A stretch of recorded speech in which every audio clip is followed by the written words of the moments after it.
Hey, welcome back to a new installment of the Wide Right Podcast. Manny Navarro here for The Athletic, joined once again by Carlos Ledo of the MIA All Day Pod. It is Tuesday, October 1st, right around 12 p.m. Carlos, the Miami Hurricanes survived against the Virginia Tech Hokies 38-34. They are 5-0, ranked 8th in the country. They slipped a spot in the Associated Press poll this past week. They get Cal Saturday night at Berkeley. 10:30 p.m. kickoff Eastern. They're leaving a day early. They're leaving Thursday to get over there a little bit early to adjust their clocks. But it's not going to be an easy game, Carlos. And I think we saw some things that got exposed against the Hokies. Yeah, you know what? It's I don't know whether to be sort of happy that this happened now or be a little concerned, but I think ultimately what we're seeing is this is the kind of game championship teams need, right? I think it's very easy to overlook some of the things that are wrong with the team when you consistently win and win big like they've been doing. I've been saying for a few weeks that there's been some issues that I'm a little concerned with, particularly the running game. The offensive line is not as good as I thought it was going to be. We've talked about the secondary in the preseason, and that's the last couple of weeks that's kind of reared its ugly head. There's a lot of things that we talked about before and that we've been warning about that have been glossed over because they've been blowing teams out that are very inferior to their talent level. So this is the kind of game that makes you step back and say, all right, shit, we got some things to fix. Let's get this settled. Let's get this right, and let's keep pushing forward and get better. And I hope that that's what the result is from here, and not that this is going to be some sort of a season-long trend when they're now being exposed based on the things that Virginia Tech was able to do. And it's really a building block. Game after game, you're seeing a little bit more of the crack, a little bit more of a chink in the armor. Things start to build a little bit. Little things that other teams were able to do, like Ball State being able to stop the run, Florida A&M move the ball a little bit, USF move the ball using the slot receiver and an athletic quarterback. Virginia Tech doing that even more so in the last game. And for the first time, really having a defense that could put pressure on Cam Ward and make him feel uncomfortable in the pocket and causing some mistakes. So, the bottom line is anything that could have gone wrong went wrong in that game, and they came out with the victory. So hopefully, this is a building block moving forward. Yeah, and look, I there was a lot of controversy obviously at the end of that game with the Hail Mary, and I just want to touch on that briefly, Carlos, because the Athletic had me do a follow-up story on Saturday morning after I was up to almost 4 a.m. working because I was reaching out to the ACC. I was sitting next to Andrea Adelson from ESPN. We're sitting there like, okay, who's calling the ACC? What are we gonna? We got to get comment on them because it's such a controversial finish. We need to find out why referees decided to reverse the call. What did they see? What evidence did they? What is the explanation? Because really, outside of just waving their hands and calling the play incomplete, we didn't get a response. So the ACC, of course, comes out and says, well, he didn't have possession of the ball as he was coming down. And the reason why we ruled it an incomplete pass was because a Miami player who was touching out of bounds was sitting laying out of bounds, touched the ball. And the moment that happens, it rules it incomplete. Well, obviously, there's a lot of Virginia Tech fans that are upset. A lot of people who read me at the Athletic who think I'm just a biased person and what sources, who am I talking to, yada yada yada.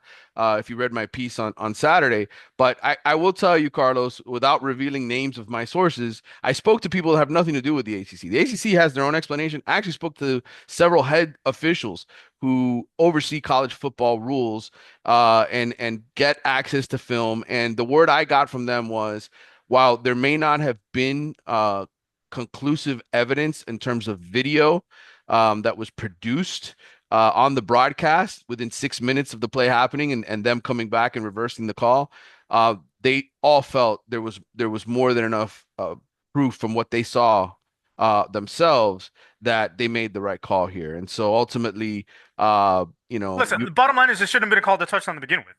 right. And I think the problem was there was a collection of bodies, right? Just like when a fumble happens on the field, you have to sort of sort through it. You don't know where the ball is, who landed on it. It's very tough to officiate. But I spoke to somebody who was on the field, Carlos, had nothing. He has no rooting interest whether Miami or Virginia Tech wins. And I spoke to somebody in charge nationally about this stuff. And they said, we all felt we got the call right. Okay. After So the guy initially shit the bed. right. And again, I don't think any of those officials were necessarily like, hey, this is some sort of conspiracy. We need Miami. That whole story, right, of the ACC needs Miami to win. I, Guys, I just want to remind people how many times Miami got screwed last year by bad calls. Okay. or over the last 30, 40 years. Like, dude, this is not if anybody's going to get jobbed by a call, it's not going to be Virginia Tech against Miami. It's going to be Miami against Virginia Tech, which is quite honestly what they were trying to do, what it seemed like they were doing throughout the course of the game, and what they almost did at the end of the game. But Right. thank God somebody up there said, "Listen, this is way too obvious. We can't allow this to go through because if we do, then there's going to be hell to pay." Well, and you and I talked about it last week already on the pod. Miami, in my opinion, has to go undefeated in the regular season to guarantee themselves a spot in the college football playoff. Lose one regular season game and then lose the ACC championship and have two losses. I'm telling They're you done. right now, Carlos, they are going to get screwed out of a playoff spot, in my opinion. Okay, and I know Ole Miss lost, and I know there's other teams that are going to lose here in the next few weeks, right? But I think we can all see that there is a supreme bias towards the Big Ten Conference and the SEC. And those teams are going to win the quote unquote head to head tiebreakers with ACC teams for those final spots. So And Miami, a bias against Miami that we've seen for years. Like there's the college football playoff committee is they have sort of a jack in the box that's green and orange, and they keep twisting it every week if they can. And when it finally pops at the end, it's a big middle finger to the U right. whenever they can do it. So they're waiting to use that jack in the box. They're waiting to let that son of a bitch out of the box. But guess what? This season ain't gonna happen. Yeah, and Cam Ward probably won't allow it to happen. And the No, reality is that if you don't have Cam Ward playing quarterback in that game, Miami no. loses They that lose. They game. lose by two scores at least. Yes, and look, I know people are going to want to say, Manny, well, what about the what about the phantom holding call on Markel Bell that negated a 21-7 lead and Cam Ward's third touchdown? Yes, there were other calls in this game that certainly could have helped Miami win. Cal had two number 17s on the field, including their kicker when they Virginia Tech. kicked that. Or sorry, Virginia Tech had that field goal that they hit late in the first half. They had two number 17s on the field. There were blown calls that helped Miami. There was a holding penalty that negated a long touchdown run, right? That was sort of controversial. Look, the bottom line is Miami won the game because Cam Ward made up for his three turnovers and was able to lift the team on his back. And Mario Cristobal was right when he said post game that this team in the last 20 years doesn't come back and win that game. And I actually, my research, Carlos, which you love my research. I came up with this number. Better you than me. I didn't go back 20 years, but I went back to 2018. Okay. And you want to know what Miami's record is when it turns the ball over uh three times or more in a game? Do you know what it How is? how many total games They had 19 games that they in that turned it over series? three times or more. Do you know what Miami's record was before last week, before the win over Virginia Tech? Do you know what the record was in those 19 games? It's 2-17. 1-18. That was close. The only game they won where they turned it over three times since 2018 was the Georgia Tech game. And then, of course, Virginia Tech this past week. And the reason I think 2018 is significant is let's go back to who Miami's quarterbacks were those seasons, shall we? N'Kosi Perry, 2018. 2019, you had De'Aaron King. Actually, 2020, you had De'Aaron King. 19 was Jaron Williams. Right. 19 was Jaron Williams. Then 21, you had a combination of De'Aaron King and Tyler Van Dyke. And we know where Tyler Van Dyke is now. He's no longer at Miami. So the bottom line is you want proof of why Miami was able to win that game. It's the guy who wears number one for them now. Yep. And like the previous guy that wore number one from that quarterback, he's doing it all on offense. Um, Honestly, if De'Aaron King were, I put up a meme after the game of the two Spider-Men like this, and then De'Aaron King and Cam Ward's picture next to each other. Obviously, Cam Ward is a much better passer than De'Aaron King, but the same way they relied on De'Aaron King in 2020, they're relying on Cam Ward to do it all. And I don't know how sustainable it is for a full season to be able to get you through into the playoff and advance in the playoff. They need a little bit more. They need to give him help. They can't have it all on his shoulders. And I said that before the season that I thought if they would have to throw the ball 35, 40 times a game with Cam Ward, they'd be in trouble and they'd lose some games Right. because there needs to be some sort of balance to take that pressure off him. Because eventually, if you put the ball up enough, you're going to make mistakes. And those mistakes may cause the other team to gain momentum and maybe take the upper hand. They've got to find a way to run the football. Also got to find a way to protect Cam Ward a little bit more. I also think one of the ways they probably open up the running game a little bit more is they need to have the defense account for 11 guys on offense. Cam Ward is athletic enough and he's doing it scrambling, picking up first downs with his legs. Yeah. They need to have a few called runs for him, or at least zone reads where they make the defense honest and he could bust out opposite where the defense is going and use his legs to also pick up some first downs on called runs where he's reading the defensive end and now forcing that end to spy on him, to account for him, and to contain for him and allow another gap in the running game. Because right now they're not getting movement. The only time they're getting movement in the run game right now is they're going with two tight ends and playing double wing like they used to last year, and then that's Yeah. kind of affecting them in terms of the passing game, which and it's making it obvious that they're running the football. So they've got to find some sort of way to get the running game going and take the pressure off Cam Ward, but also use him as a weapon.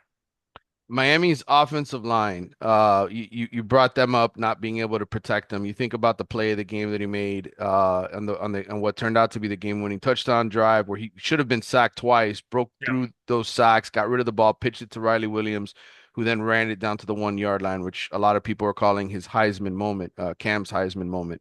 Um, Absolutely unbelievable play, but also a stark reminder that this offensive line has not played well. And I that was a fear that I had coming into the season, Carlos. I said I didn't like the depth that they had. I thought they could have gone out and gotten another veteran guy. I know Mario really likes Markel Bell, and Markel Bell had played pretty well But okay, with up to that Jalen point. Rivers out. But there's other aspects of it, right? Matthew McCoy at left guard. He hasn't been stellar. They haven't run the ball well. I looked this up. Pro Football Focus right now, Miami has allowed 38 pressures as an offensive line. That ranks 98th among 134 FBS teams. This offensive line just hasn't done a good enough job keeping Cam Ward safe. They've only given up 4 sacks, but still, you look at who Miami's faced. Yes, this Virginia Tech team, Antoine Power Island is number 2 in the country in sacks right now, with 8 sacks for the season. But this Virginia Tech, front. It's not like they've played a bunch of other teams that are great at getting to the quarterback, and yet they rank 98th in pressures allowed. So there's no question in my mind the offensive line is taking a step back. Yep. Jalen Rivers, there's been a lot of speculation the last few weeks that him and Ruben Bain would come back. I don't think he's coming back till after the bye week. Jalen Rivers is. And I would say the same thing for the 3 defensive starters who were lost in this game, which is equally troubling going into the Cal game. You lost Jaden Harris, who was your starting safety. You saw what happened when he left. There were some issues in the secondary. Simeon Barrow was banged up. Elijah Alston. Those are 3 defensive starters. Mario said he feels good about them coming back, but we know what Mario is like. He's like Butch Davis, right? He doesn't tell the whole truth, and when it comes to injuries, he likes keeping his opponents on edge. He said Elijah Alston is day to day, so maybe Alston comes back for this game. But I'm of the opinion that this is a long cross country trip.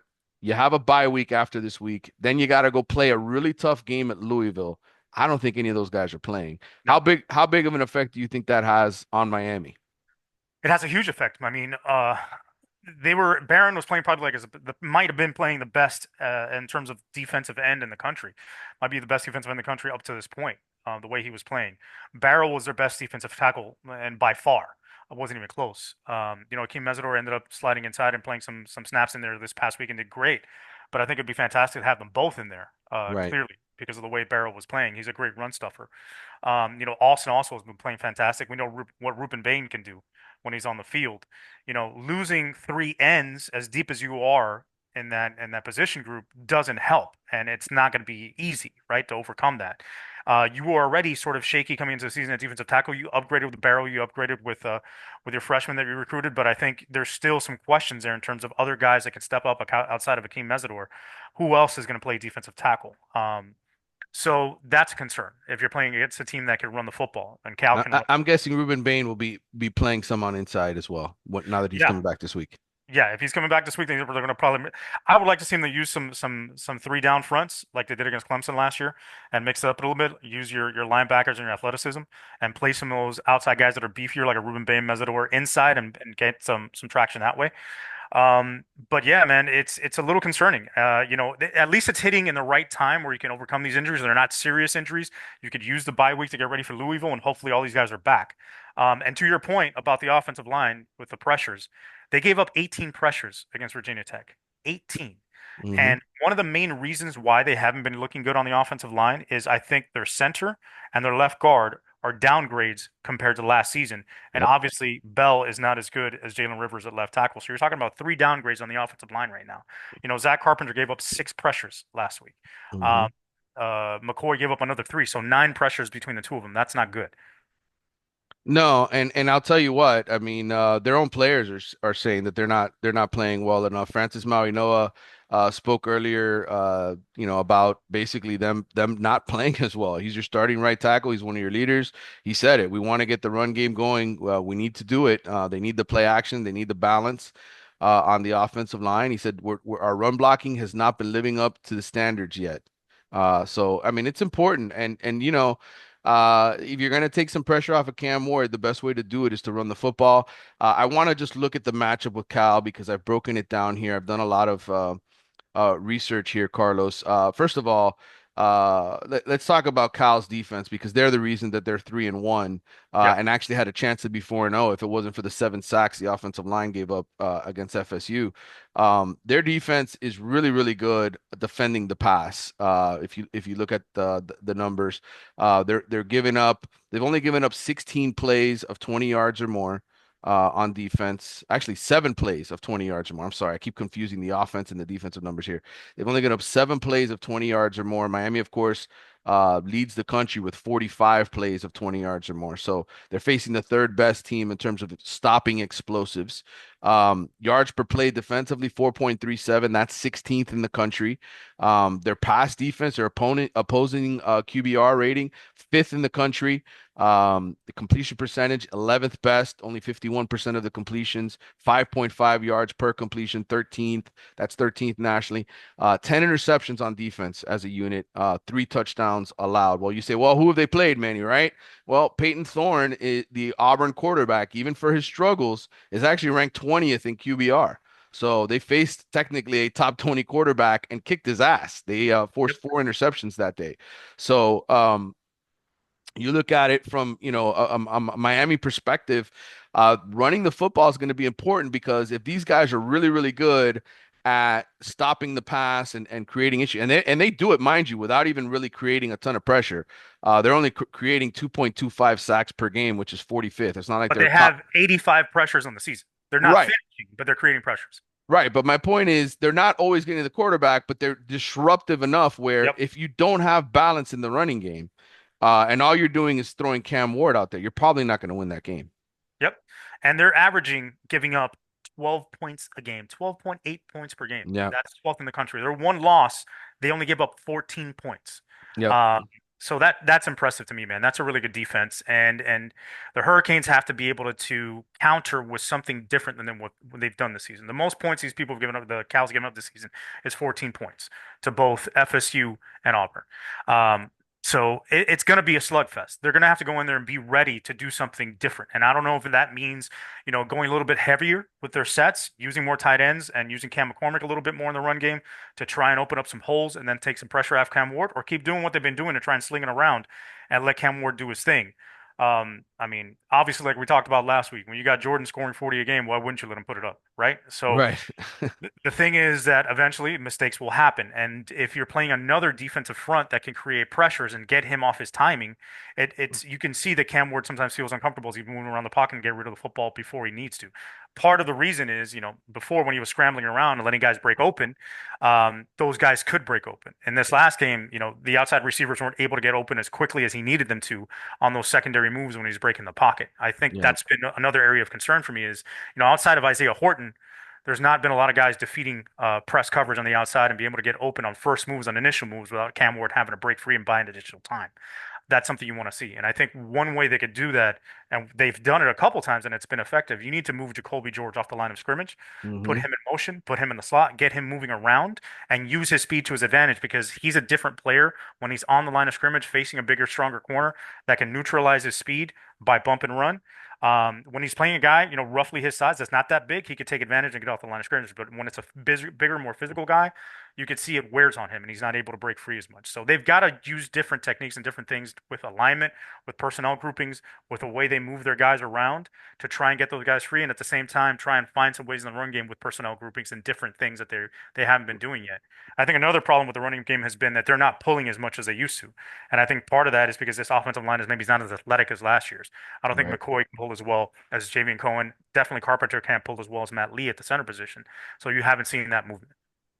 Yeah, Cal ranks 29th in rushing yards allowed per game, only 105 given up per game, yards per carry 33rd, 3.21 yards per carry. So they do a good job. They're a solid defense. Now, I think one thing that Miami also has to fix this week, obviously, is the missed tackles. They had 20 Yeah. against Virginia Tech. Again, Biashel Tutin, their running back, fifth in the country in terms of missed tackles force. So he's a good player. The one thing that's the big question mark for me is, when are we going to see the real Jaden Ott at Cal? He was a fabulous running back last year, has been injured, banged up. They've actually been going with somebody else as Javian their Thomas. yeah, Javian Thomas as their leading rusher to this point. He's not as shifty. He's only got five missed tackles, four so far, but Ott is clearly hurt. Only 3.3 yards per carry. Thomas is averaging closer to 7 yards a carry. It's not the same Cal offense. Fernando Mendoza completes a lot of passes. He does a good job protecting the football, five touchdowns, two picks. But their offensive line gives up plenty of pressures. They've given up just as many pressures as Miami has in just 4 games.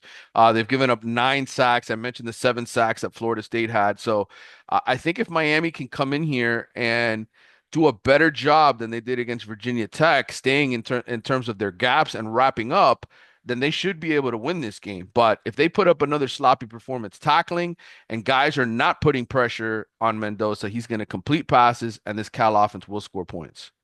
Yeah, I think overall we've seen now that the key to this defense is the pressure, right? We talked about it before the Yep. season, that getting pressure from the front on the quarterback makes that secondary look better than it is.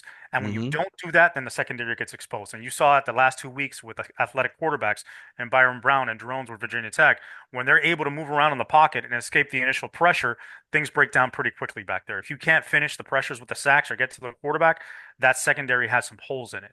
I don't think it's going to be that case this week because obviously Mendoza is not the athlete that Drones and Brown are. He's not the kind of guy that moves around in the pocket, but he is efficient and effective. So I think Cal's going to come in with a game plan of let's get the ball out of his hands quickly. Let's use bubble screens, quick slants, quick hitches, just things to try and use the passing game as part of the running game and run the football to try and keep the chains moving and keep the Hurricane offense off the field. I think ultimately, if they're not able to protect Cam Ward, this is probably going to be a low scoring game. Unless the Hurricanes hit lightning in a bottle and start running the football. And that's what I'd like to see. But I think the Hurricane defense should be able to handle Cal's offense if they're able to get pressure on Mendoza and handle the running game. They should be able to get pressure on Mendoza. But like I said, I think Cal's going to come in with the game plan of getting that ball out of his hands quickly. Miami's favorite to win this game right now, according to BetMGM, by 10 points. The over-under is 54 and a half. The way Cal plays defense, I don't think Miami's going to score a boatload of points. They don't give up a lot of big plays. I think this is going to be a 31-24 type game for Miami if they win it. What are your thoughts on how do you sort of foresee this going? I don't see them losing because I don't think ultimately, even on a bad day, Miami's offense can score. Right? Right, You saw it against Virginia Tech. And I don't think Cal has quite the offensive weapons that Virginia Tech had in right. terms of running back quarterback combination, where you're forcing missed tackles by both those guys. You have a bull and a hammer in Javian Thomas, but he's not a shifty guy, like you said. He's going to have to come downhill and try and beat them physically, and I don't know that he could do that for a full game. Same thing with Fernando Mendoza. He's not going to be able to escape the pocket the way Drones did for Virginia Tech to buy additional time and take advantage of that secondary. So they're going to have to plod their way along and try and play clock management and ball control to try and get points on the board and keep the Hurricane offense off the field. If Cam Ward gets possessions, he's going to eventually get hot and score points. We saw that in the fourth quarter against Virginia Tech. If the Hurricanes can get the ball moving on offense with the running game, then I think they should be able to win easily. I don't think, 10 to me is a good number. I think they can cover. I think it might be the under, though. I think you're talking about maybe 31-20, somewhere in that range. If that. Yeah. I don't think Cal scores 20. I think maybe, 28-17, 28-14, somewhere like that. Yeah, I think Miami is going to win, but I will say this feels like the toughest stretch of the season right here between Cal and Louisville in terms of who is going to give Miami the stiffest test, and both of them are road games. So again, I said it last week. I'll reiterate it. I think it's must-win game. You lose this game. You have to go on the road at Louisville in 2 weeks, and I know Louisville just lost to Notre Dame, Carlos. But it was 31-24. Colin Lacey came back for them. Their transfer wide receiver made a bunch of big plays. Louisville plays good defense. And that's not going to be an easy game to win. Tyler Shuck, who was Mario's quarterback at Oregon, led them to a Pac-12 championship, has played well. He's graded out well. He's got playmakers around him. So to me, this is a focal point of the season. These next couple of weeks for Miami. You get past this stage, I think the schedule gets easier as we look ahead. Look, wanted to Well, briefly go ahead.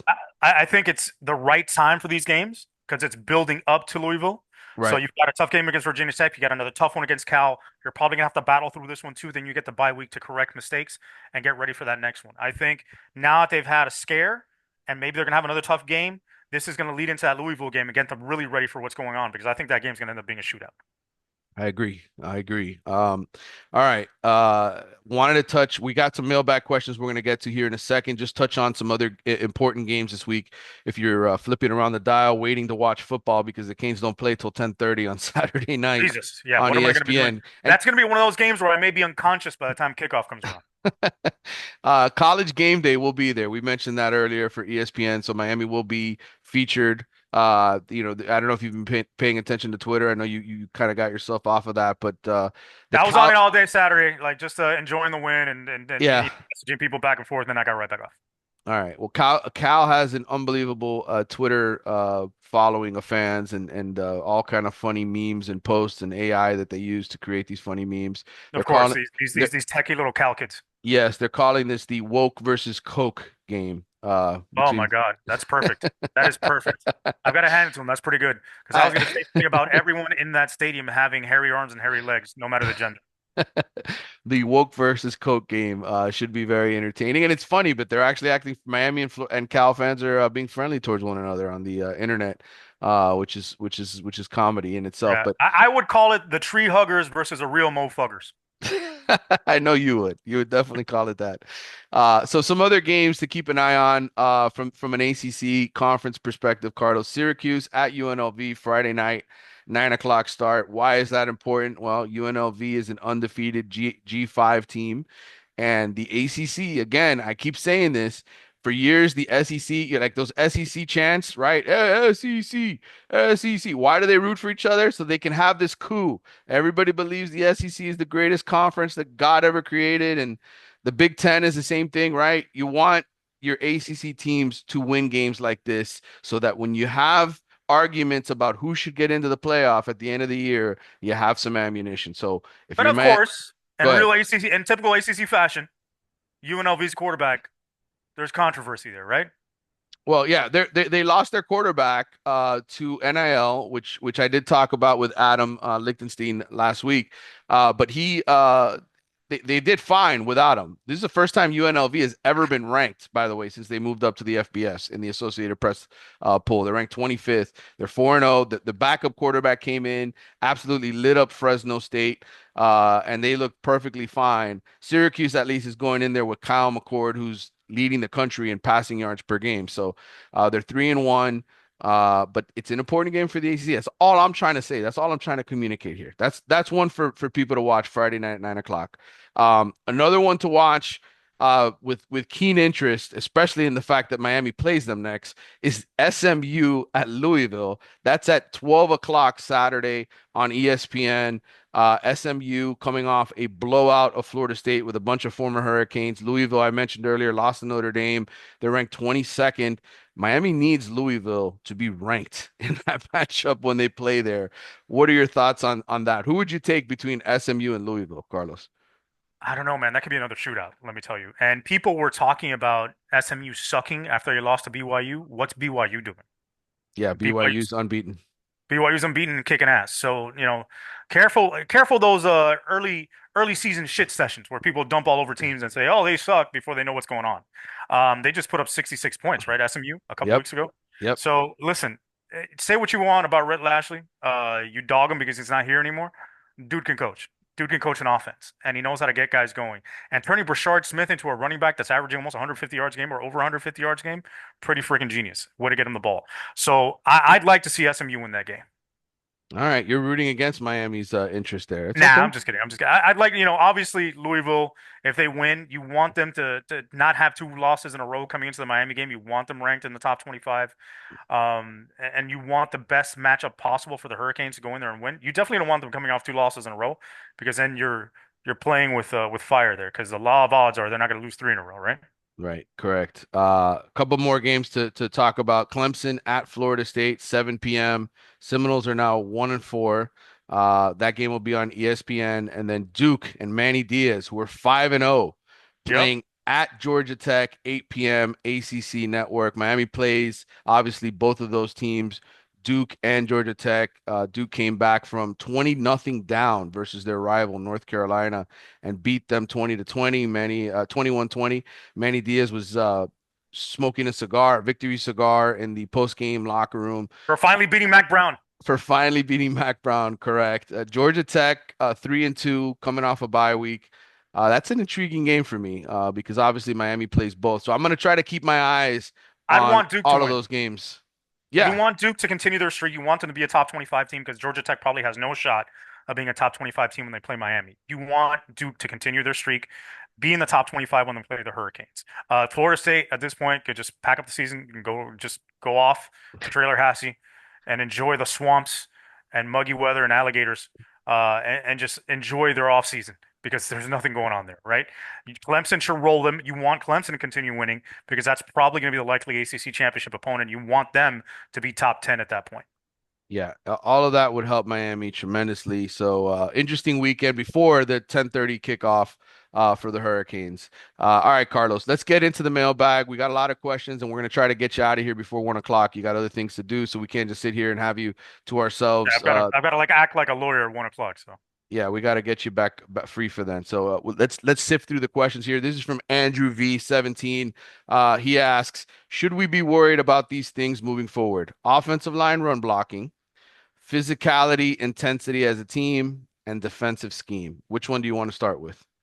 okay, so we've already answered the offensive line run blocking. Yes, you should be concerned. I've been telling you you should be concerned since the Florida game, but all of you guys wanted to shit on me and tell me I was stupid.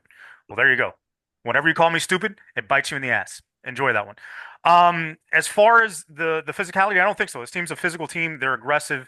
I don't think physicality was the issue against Virginia Tech. It was just, missing tackles. It happens. Sometimes you have a bad game and you miss a bunch of tackles because guys are coming in there and playing hard, and you're playing against better opponents than you've been playing against in recent weeks.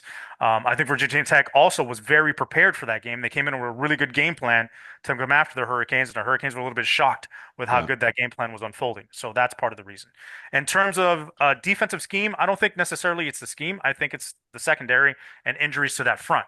When that front, like we said, is hurt and not getting pressures on the quarterback, it's going to be exposed. I think you're probably going to see some more 3-3-5 this week or the unveiling of a full-on 3-3-5 against Cal because that's what they went to against Clemson when they had some injuries in the defensive line, and it worked very well for them last season. Yeah, I think I am concerned about the safety position. I thought Jaden Harris had been playing pretty well. To lose him, who knows how long he'll really be out. I think that's potentially a problem for Miami. I don't think Markeith Williams is really ready to handle that job. Zaquan Patterson, again, these are all guys that we said be much better if they're a supporting cast, not depending cast. Yeah, And the Simeon Barrow injury is interesting too because he had been playing well. He'd really helped really well. Tyler Barron. The one thing that I kept noticing in the game, and I didn't sit there and break down a bunch of film, Carlos. I got too many jobs that I'm doing between soccer coach and writing for the Athletic and And that's covering the games. important one, man. You got 3 games this week for the That's right. Barracuda.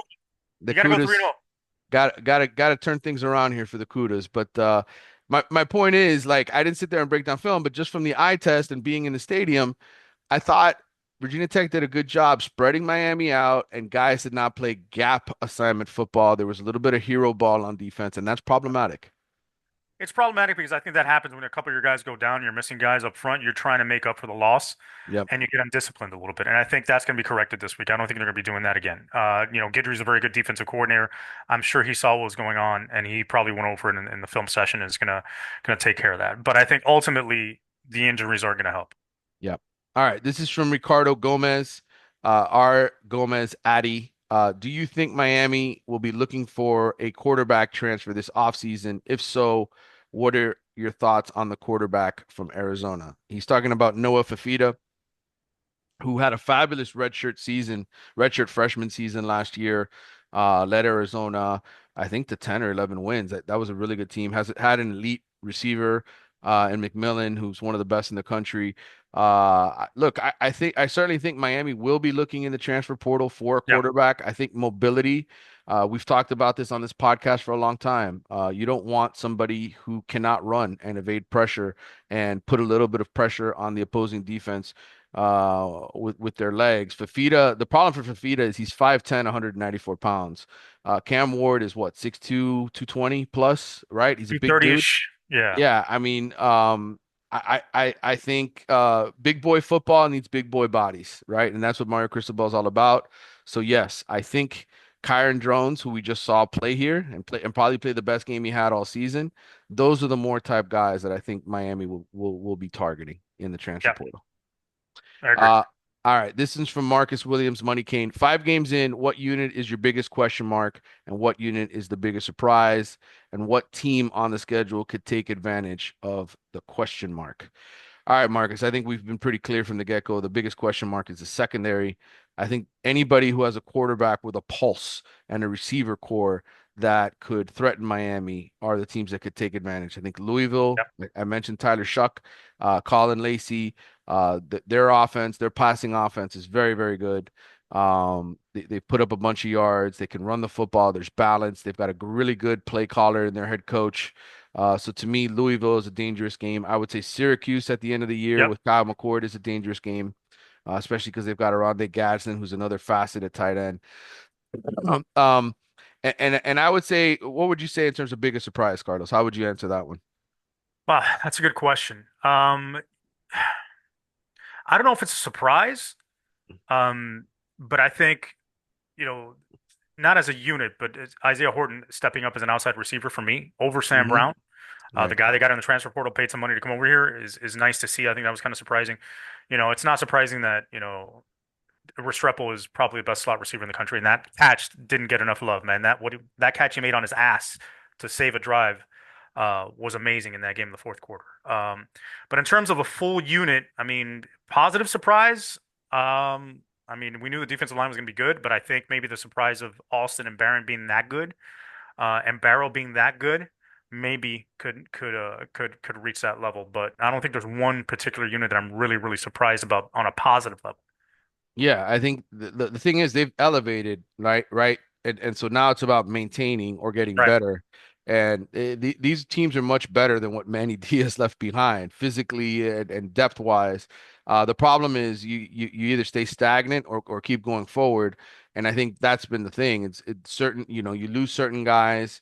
It's tough to replace them, and you have to rebuild and get to that point again. Like safety is one of those, right? Where you have to recruit better. Cornerback, you have to recruit better. They're still working to get there. They haven't gotten there, in my mind. We'll see if they do. But without a pass rush, those guys are going to get exposed. But we've been telling you that there's no surprises for us. We've been No, telling you that since the offseason, since freaking February, right? When they went through the transfer portal and signed guys and did the whole thing. I'm honest with you guys. I don't sit here and blow smoke up your ass like other people do. I sit here and I exactly. tell you exactly what I think about this team, and I'm usually pretty accurate. So take it for what it's worth. And I agree 1000%. Hats off to Manny because he's the most accurate guy you're going to find on a podcast. Not only is he giving you his opinions that are accurate, but it's because it's well researched, well documented, and he knows what he's talking about because he talks to national journalists from all over the country that are part of the Athletic. So subscribe. Um, I just got hit up with my subscription fee, my re-up. Thanks again, Athletic. Thank you for hitting me for $60 instead of the discounted rate. But anyway, all of that information is stuff that he gathers from other places and himself and does all the research for it. And that's why you're getting it from us or getting it from him. And I get to tag along. And like he said, we don't blow smoke up your ass. We're going to be honest with you. If you want somebody to blow smoke up your ass, you know what? Buy a hookah and pay a midget. All right, this question's from Brandon Miramba. Appreciate that, Carlos.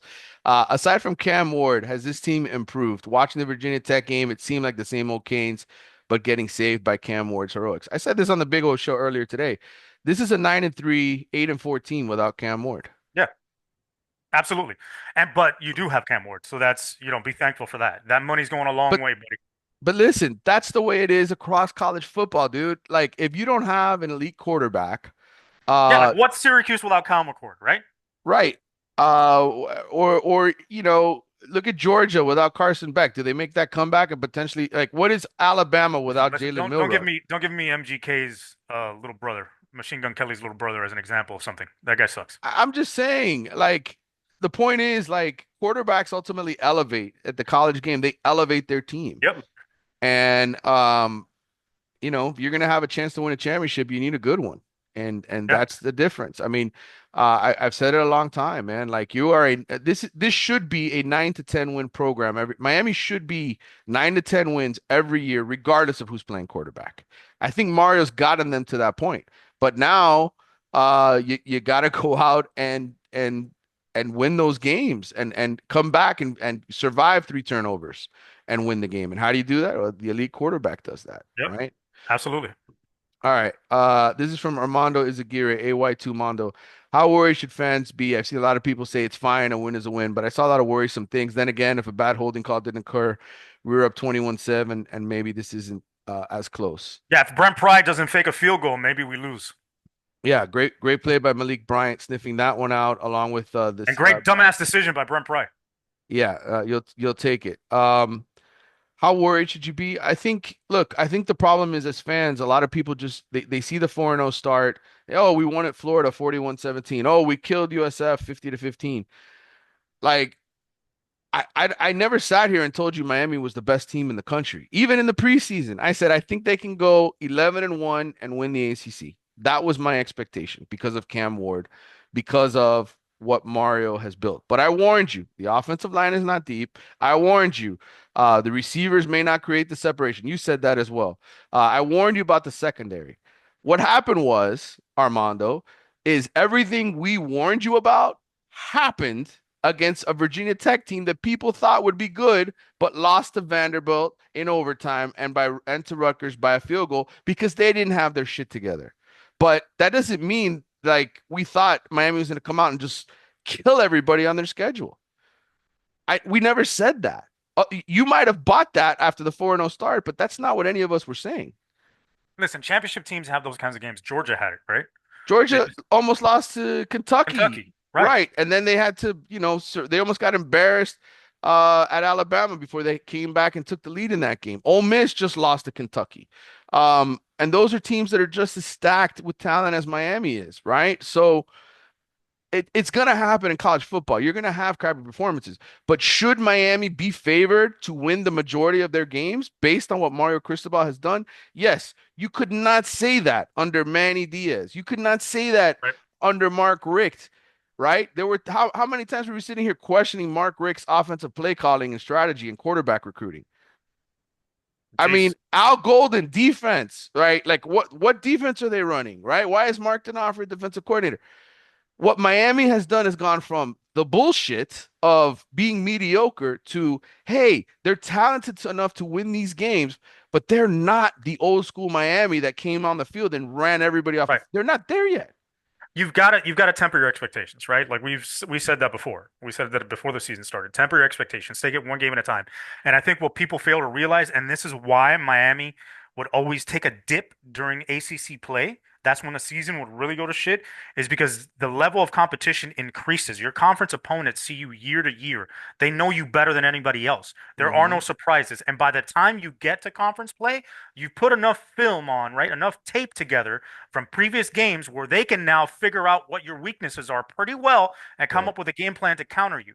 So that's part of the reason too. Brett Pry had 4 games worth of tape that he could look back to and say, okay, these are the things these teams did well against them. This is where we can expose Miami. This is where we could take advantage. And you're going to run into teams that not only are prepared for you, but also present problems for you because their strengths maybe go against your weaknesses. It's a matchup issue also in college football. You're going to run into teams that Right. maybe their style is a problem for you and causes you to be in a game and in a rut that you normally wouldn't be in because of the way they play. Yep, 100%. And again, we've never none of you and I never came on here and said this is a Miami national championship winning team No, that no. is going to run everybody off the field. Like they're not close to that yet. They're For just God's sakes, I said if they won a national championship, I get a tattoo of a cafetero with a U on it. You think that's going to happen? First of all, you think my wife's going to allow that? My wife will sabotage this season before the Hurricanes win a national title before I have to get that. all I said in terms of national title was I think it could happen because they have Cam Ward. Then they've got a really good defensive line. Could it happen? Sure. Will it? What's the likelihood of it? I mean, it would take a lot of things going in the right way to the point where they are smoking everybody off the field that I start to feel that way. But that's Yeah, not going to happen here. They're going to struggle against Cal. It's going to be a struggle against Louisville. It was a struggle against Virginia Tech. This is the best part of their schedule. So I'm trying to prepare you for that. Okay. Temper your expectations. Prepare for your stiffest tests. It's college yep, football. And if you don't believe me, go look at Alabama and go look at Georgia, who supposedly have all Ohio State at some point is going to start playing some tougher teams and they're going to struggle a little bit. It's just the way it is. Nobody runs the table here and blows everybody out anymore. That's not the way it is. right. This isn't 2019 LSU. All right.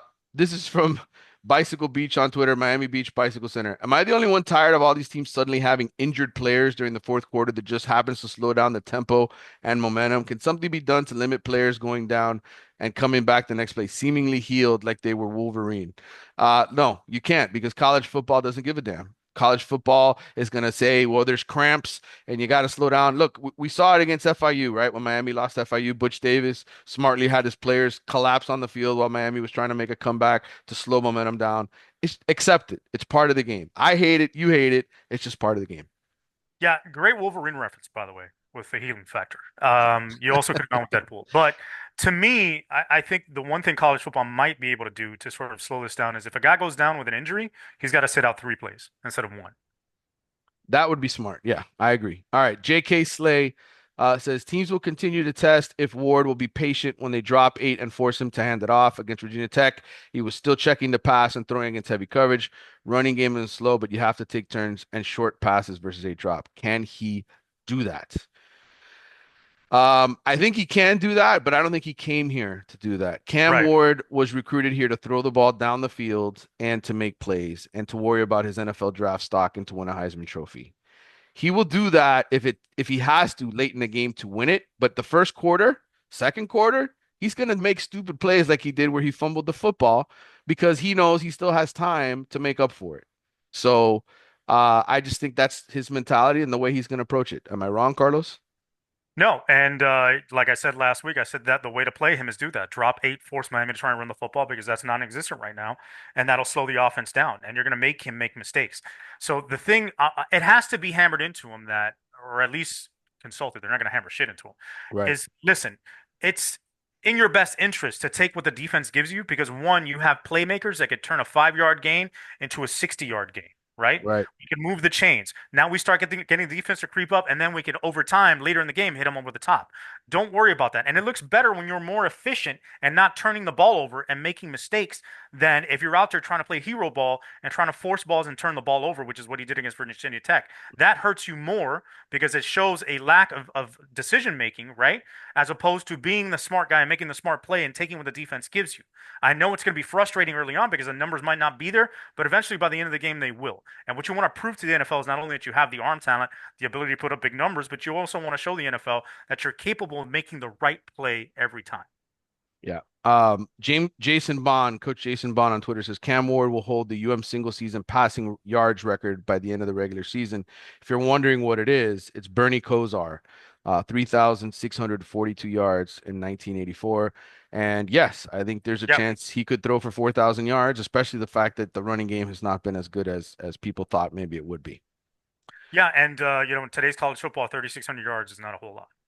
No, you can hit that pretty consistently. All right, not really a question. This is from Miami Hurricanes enthusiast. I think the Virginia Tech game proved we can't sustain too many first team injuries and rely on too many backups, but I think this game was as much of a mental hurdle as us playing poorly. Thoughts? Yeah, I mean, I think you have to start establishing confidence that you can come back and win games. But we talked about this a couple years ago. It can't just be De'Aaron King, can't just be Cam Ward. You Yep. need other guys to step up, and Xavier Restrepo clearly did when he caught that pass on his back. Malik Bryant did when he snuffed out the fake field goal. Guys made plays. It wasn't just Cam Ward, but you're right. I mean, the more you win these games, the better you grow as a team. Right. This was a as bad as it was a great step in the right direction because it proved to them they could win close games where things weren't going their way. Right. Yep. Those are usually those games over the last couple of years would snowball into just nightmare performances, like against I'm not even going to mention the teams because there's some teams that I really grind my gears, as Peter Griffin would say. But the bottom line is, this is the kind of test that you needed to be able to prove to yourself that you can handle any situation that comes your way. And you're going to have other opponents that are ready for you. They come up with game Yeah. plans that frustrate you, and you've got to be willing to work through the frustration to find a way somehow to win. And you know, and it's not just those guys. It's not just Cam Warner making the plays. The other guys have to make plays too. And we saw that with Riley Williams being ready to receive the football and then make a play with it once he got it. So it's impressive to see other guys stepping up, but there needs to be more balance in terms of the load being shared of the playmakers on offense and defense to be able to be at the level they want to be at by the end of the season. All right. We're gonna trim this down here because we're running out of time, guys. Jason Real Hip Hop, Steven Thunder, Brent Peterson, Scary Rhombus, Makasak, Josh Seahawk. We got a lot of people. Corey Lowe, Carlos Moore. But hit rapid fire him. I got 5 minutes. I could be like four or five Franco minutes. Anton, all of them sent in good questions, but I know this is what people tune in for because they love, and I want to give you this platform here, Carlos. This is from Hurricane Q, 16V Lover. Carlos, outside of the running game, which in my opinion, if it gets on track, will really be unstoppable. Through 5 games, have you been satisfied with the offensive game plan, play calling, and flow of the game? No, no, clearly. Yeah, it's great that they put up a bunch of points in the first 4 games, but you've seen pockets where they've struggled and the reason why they've struggled, right? There has Hmm. been no sort of adjustment. You're seeing no changes in what the offense is doing. It's pretty much the same stuff every game in and out with maybe one wrinkle or two wrinkles here and there. It hasn't changed, in my opinion. All right, that you heard it from Carlos. That's his, here's And if we'll the take. running game gets going, it's going to be unstoppable. What evidence do you have of that? Yeah, I agree with you. It hasn't shown itself yet, and I would say this play calling is simplistic. It's not. Yeah. It seems like it's the same play every time. All right, this is from Brent Peterson, BP 9121. Should Mark Fletcher be running back one? Have not been impressed with Damian Martinez thus far. Should they change who the starting running back is? Do you think that will make a difference? And we'll wrap it up with that question. Yeah, you know what, man? I don't know. I think you paid a lot of money to get Damian Martinez here. I think that's why he's starting right now. He was a lead back in the Pac-12. You've got to find a way to improve his play, right? There has to be some coaching where you tell him, stop slow playing this, stop this slow mess shit. I don't know if that's by design or if that's the way he likes to run the football, but he needs to do what Fletcher and AJ Allen do, or even what Jordan Lyle does, right? Which is, one cut, foot in the ground, cut, make a move and go. He has to hit the holes harder. He has to make a decision quicker, and he can't string the ball along and string the running game along. If he finds a hole, he's got to get into. He's got to get into the gaps quicker because those holes are sealing up quicker than we anticipated them sealing up. So he's got to be more decisive and more forceful when he runs the football. Yeah. Right now, David Martinez is averaging 4.63 yards a carry, which is the lowest average among the primary ball carriers. Mark Fletcher, only 5.4 yards per carry. Lyle, 7.6. AJ Allen, 8.4 yards per carry. So maybe it doesn't hurt. Try it out. See if it makes a difference this week. I think you share the load a little bit more. All right. They're sharing it a lot. All right, for Carlos Ledo of the MIA All Day Pod, make sure you tune into his podcast. Make sure you follow him on Twitter. I'm Manny Navarro from The Athletic. Please subscribe not only to this podcast, but to The Athletic. That helps me out a ton. Yes, it keeps its job. Please do that. All right, guys. See you next time. Peace.